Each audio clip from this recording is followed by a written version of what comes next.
ইয়ামিন, ওঠো তাড়াতাড়ি, গোসল করো, স্কুলে যেতে হবে। আর কতক্ষণ ঘুমাবা? তাড়াতাড়ি ওঠো। আজকে 3 দিন ধরে গোসল করতেছো না, গায়ে দুনিয়ার ময়লা জমে আছে। আম্মু, অনেক শীত, আমি গোসল করব না।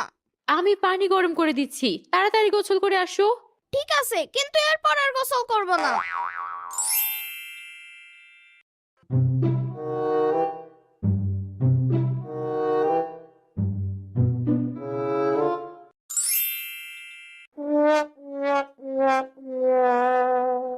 আহ, কি যে শান্তি।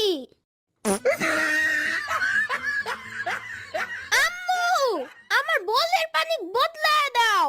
কেন, কি হইছে? পানিতে পাত দিছি, পানি গন্ধ হয়ে গেছে আম্মু।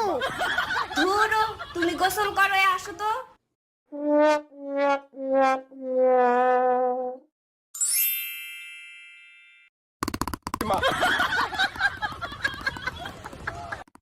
কি ব্যাপার আপু, মনে হচ্ছে খুব রেগে আছো। রাখবো না তো কি করবো? হ্যাঁ, মামা, আম্মু আমাকে জোর করে গোসল করাইছে। এই শীতের মধ্যে জোর করে গোসল করানোর কি দরকার ছিল আপু? তোর মতো 1 সপ্তাহ গোসল না করে থাকবে নাকি? মামা, তুমি 1 সপ্তাহ গোসল করো নাই? আরে যে শীত, কেমনে গোসল করব? তুই তো একটা গিদর, এতদিন গোসল না করে থাকোস কেমনে? আপু, তুমি কিন্তু আমার অপমান করতেছো। গিদরের আবার অপমান বোধ আছে নাকি? ধুরো, এই জন্য তোমার সাথে কথা বলতে ইচ্ছে করে না। কথা বলিস না, তাহলে এখন এখানে আসছিস কেন? হ্যাঁ, আপু, আমার কিছু টাকা লাগবে। আগে গোসল করে আয়, তারপর টাকা দিব। আপু, কেমনে গোসল করব বলো? কেন, কি হইছে?